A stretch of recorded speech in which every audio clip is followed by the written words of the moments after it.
Good morning, sunshine. Welcome back to Tiger's Occult. I'm your friendly internet paranormal researcher and investigator, Dr. Morris, and today's entity comes to us from northern Africa. Aisha Qandisha is a fascinating spirit known to a multitude of Berber tribes, specifically to the Ouled Nail as a venerated great spirit. Again, referring to our three main reference texts, Illy's Encyclopedia of Spirits, Bain's Encyclopedia of Spirits and Ghosts in World Mythology, and Gailey's Encyclopedia of Ghosts and Spirits, and a smattering of further research. I'm going to tell you where it comes from, how to identify it, what it does, we'll address any ethical concerns, and then we'll make sure we go over safe interaction with the entity if you should ever come across one, specifically this one, during your travels. Let's start by digging into the origins. Because this entity comes to us from the primarily nomadic Berber tribes, it's going to be virtually impossible to find any primary documentation from the tribes themselves. The majority of tribal history and mythology of these tribes is passed orally from generation to generation. If you really think about it, it's not surprising. If you've spent any time in a desert, every ounce of weight you carry adds up rapidly. It simply doesn't make sense to write this information to a book that you then need to carry around when you could carry something like water instead. Frankly, if I even tried to carry one of my shelves into the Saharan environment, I would likely be dead within 24 hours. The desert is a harsh, openly hostile, unforgiving environment. The fact that these tribes have survived in such an environment for generations is a testament to their societal fortitude.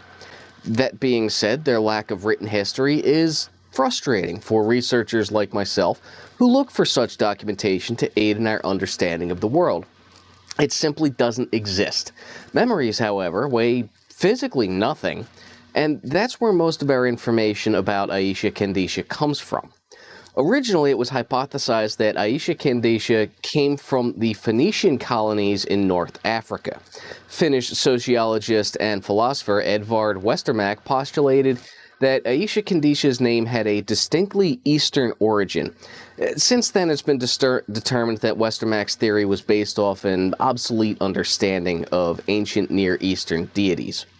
Modern theories indicate that Aisha Qandisha was an actual historical figure. According to an article in Zamain, a French-language Moroccan history magazine, Aisha Qandisha was a Moroccan woman from El Jadida. Noted for her beauty, her husband was killed in defense of the city from Portuguese invaders. Using her beauty as a weapon, Aisha would seduce Portuguese officers, and when she got them alone, she would slit their throat with a knife in revenge for her husband's death. To mock her perceived amoral lifestyle, the Portuguese soldiers began referring to her as the Countess. Alternately, Aisha Qandisha was a Portuguese noblewoman who married a Moroccan man from Safi. Because he was Muslim, she took his name, but because she was not, she did not comply with the usual Islamic head coverings.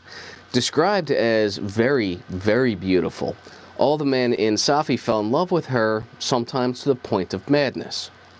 So let's move right along into the physical identification methods. First and foremost, Aisha Qandisha is invariably described as breathtakingly beautiful, drop-dead gorgeous, as in literally, unless you're careful and smart with your interaction with this entity, you may die.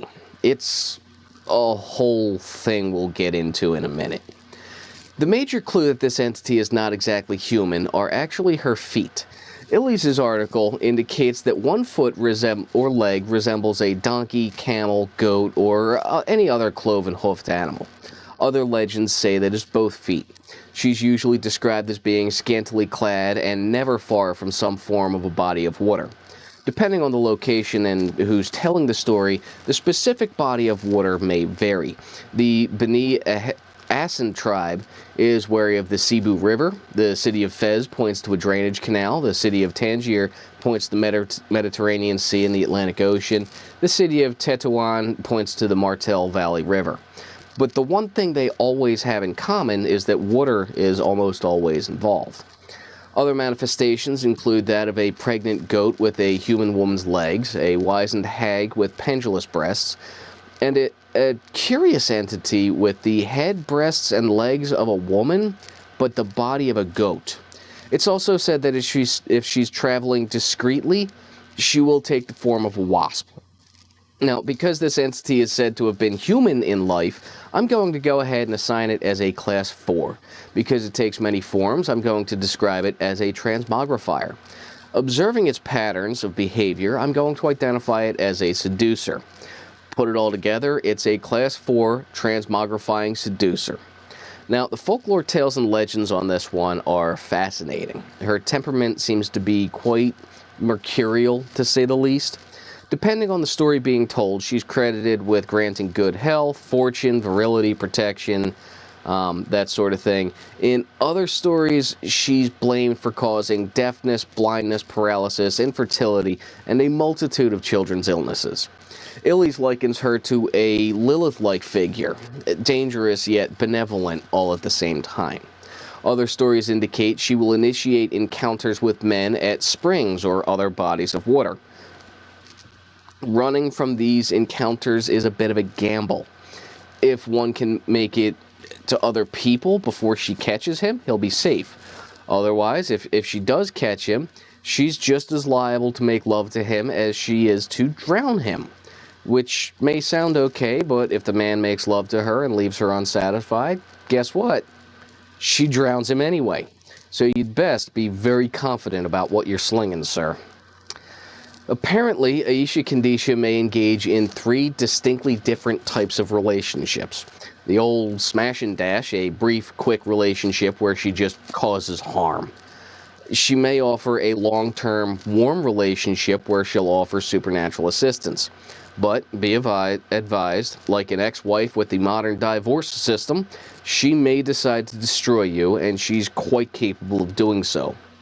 Lastly, she may decide to marry you. I really don't understand how marrying a woman who's been dead for 400 years is supposed to work out, so I would caution strongly against that. Many legends indicate that she's extremely possessive, jealous, and controlling. Just an all-around toxic entity to be around. Which brings us into our ethical considerations. This one's tough to deal with. While, yes, Aisha Qandisha can be benevolent, you're taking an extreme gamble on her goodwill. I'd recommend self-defense and avoidance of the entity. It's much better to avoid it altogether and escape if possible. Don't get caught by her, and you won't have any problems. I definitely recommend against hunting it down and trying to initiate contact. Safe interaction methods. Well, you know me by now. While I personally generally prefer a good, solid firearm to interact with most supernatural entities, this one seems unfazed by firearms altogether, which puts me on the back foot. That being said, there are many legends that point out that she is afraid of a steel knife, which goes along with that elegant sort of logic that most of these supernatural entities operate on. In life, she used a steel knife to murder Portuguese officers, so in death, she's afraid of the same tool she used. Now, me, personally, I know a knife guy. He made my knife just for me right before I reported to the 82nd Airborne Division. It's a Nitro V steel, hardened, hollow ground, all that good stuff. I'll tell you, I've beaten the tar out of this thing. Nitro V steel includes vanadium, carbon, chromium, nitrogen, silicon, manganese, and phosphorus. It's a wonderful material. I'm sure there's plenty of articles about Nitro V steel if you want to look it up. I don't know if he offers the same blade I have, but I can vouch for his work. He actually makes fighting axes, too, if you're interested. I'm going to include the link in the description below. Anyway, as the legend goes, if you're being chased, thrust a steel knife into the earth. That will stop her so that you can negotiate with her. You can ask for just about anything, and she'll name a price. If you don't like that price, you can negotiate. Bargaining is a Moroccan cultural custom. Having interacted with culturally similar people, I'd suggest that she might feel insulted if you didn't even bother to bargain with her, should you choose to go that route. We here at Tiger's Occult Books and Research do not recommend ever bargaining with supernatural entities like this. It rarely ends well. My personal advice, what would I do? I would jam this knife into the ground, leave her stopped in place, and I would come back and pick up the knife in the morning. As with just about every supernatural entity, bargaining and deals almost never work out in your favor, and hoping to engage in the old horizontal mambo, that also probably won't work out in your favor. That's how you wind up being haunted by a very jealous entity. And that's even if you manage to survive, the first round. So, anyway, that's about all the information I was able to dig up on Aisha Qandisha. I hope you found it informative. As always, please like, comment, share, subscribe, all that good stuff. You can find me on YouTube, Rumble, BitChute, and Odyssey. Till next time, fellas, I'll see you down here at the lab.